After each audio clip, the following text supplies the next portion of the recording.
G'day guys, welcome back to the channel. I am at Tuff Mounts Muscle Garage and I'm here to check on the BMW. It's all done with the trans is in, clutch is in and engine is in, and I was just getting sized up for seating position in the car. So yeah, basically so we can get it all going. There's still a fair bit of work to go before it's sort of all running and that, but I thought we'd get our my seating position right, because it is a little car and I'm a larger human. But I'll get Jase once he gets off the phone to come through, and he's going to talk us through what he's been through, and the thing is looking epic. So let's have a look.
Alright, we're here, got Jase. Everyone knows who Jase is here in Adelaide. Does all the good shit. And yeah, so let's go through what we have to do to not really have to shoehorn too much in, from what you've told me, other than the tunnel. Yeah, exactly. You know, it's been really good. I will say I'm very surprised. But no, it has gone pretty smoothly. The way everything fitted is killer. There's plenty of room everywhere. We didn't really have to do a lot of mods. Tunnel required a hell of a lot of bashing, so really big hammer, Charlie size hammer. And I'm not on my knees here, guys. This is my height. I'll hold like That's that. better. So yeah, there's a lot of tunnel bashing, but other than that, it wasn't really that intricate. The extractors you got were fantastic. Yep. I know they were expensive, but man, they were killer. Straight they worked in, yeah. really well. Yep. So we obviously custom made the mounts for engine, trans and crossmember. I'll just switch so if we can see through here. So trans cross mount. Yeah, so transmission mount, gearbox crossmember, and engine mounts obviously all custom made. Yep. From there, Charlie supplied us the radiator as well, which was a Beamer item. Just an eBay radiator, that one. And we just basically did the adapter and the top hose, which just makes life easy to run your steam vent. Yep. Adjustable thermostat housing. Yep. So we can swivel that, so we just get a nice easy bend on the bottom of the rad. Yep. And everything else is like, it's there. I know, and it doesn't look out of place in there, does it? We had to modify the shifter hole, because obviously with the T56 it's just a little bit in a different location, so that's been done. But other than that, she's in there. It's And yeah, so that's the shifter hole there, and a little bit of bashing there where the paint's flaked off. But hey, nothing but a bit of spray paint won't help. And yeah, so she's pretty much ready to go. And it looks fat as. It does. It looks. It's stored. Really aggressive, which is awesome. But I actually forgot how actually good this thing looks. So, and I'm super pumped with it. Now that it's like sitting sort of at the right height, it's very aggressive, and I'm loving it. But there's a bit of work to do. We've got to get me set up in there properly. We won't be running this seat. We'll be running something like this Kirky over here, so I can sit in there on the ground because it is a small car and I'm a sort of larger human. But yeah, I can't thank Jase enough for getting me in and getting it all sorted and helping us out and getting the car to where it needs to be. And yeah, now it's probably the hard bit is getting me jammed in here and getting myself comfortable in here as well. So the boys have given me a list to get, and then I'll yeah, then we can go from there. So till it's at my shed and I'm mucking around pulling pedals and a few other bits and pieces off. And yeah, so thanks again to the boys here at Muscle Garage, Tuff Mounts. Car is nearly there, getting closer. So till next time, cheers.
G'day guys. Now I have the BMW back at the shed and I've got a couple of little things for it to get it ready for Craig down at Kangaroo. He's a fabricator. He's going to set me up in the car. So I went to Auto Sports and I got myself, well, there's actually a race suit and race shoes. I've never really been to a shop where I can go and buy a full suit and shoes and walk in there and walk out with it. So, which I'm pretty pumped for because I'm going to go to Heathcote in Monaro. I thought I'd better be on the safe side and get myself a proper race suit. So I've got one over there. And shoes that fit me. Size 15. They're a 48. A little bit tight, but I'd rather be them a little bit small because I have massive feet, and to have them down the pedal box, especially when I'm going to be driving this thing, she's pretty tight. So yeah, I was pretty pumped to be able to walk in there, buy some stuff and walk out that actually fit me, which is very rare. But anyway, I got one of the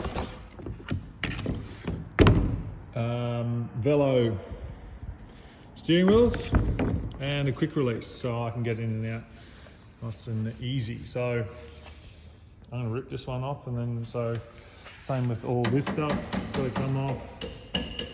So I'm just gonna muck around here, wait for the traffic to go, and then I'll be up at home.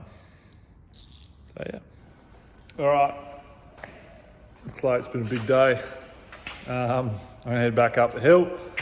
I got the wheel on, as you can see there. I didn't worry about anything else, but I just needed to be able to steer it. The car, I'm super happy with this thing. I cannot wait for this thing to come together because it's not going to take too much. It's got to get the fab stuff done for me to be able to fit in the car, new pedals, brake booster, all that sort of stuff. So I'm safe in there and whatnot. But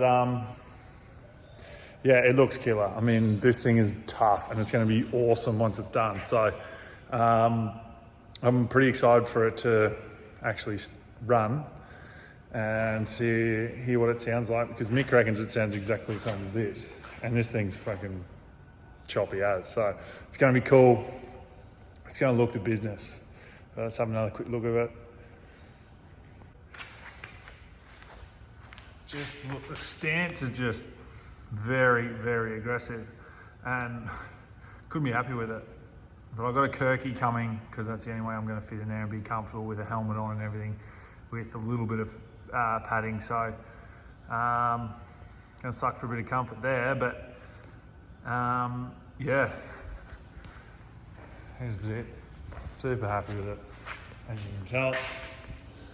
Going to be an awesome little track drift car because there's always stuff going on. I'm keen to just get out and drive, learn to drive better, and all of the above. And drift as well. It's something I really want to do. I've been wanting to do it for ages, and this is the car I'm going to do it in. So that is the BMW E30 update, and hopefully the next one I'll have all the cage and seat, everything else sorted, and then we can get onto the mechanical side. So until next time, don't forget to like and subscribe, and we'll see you then.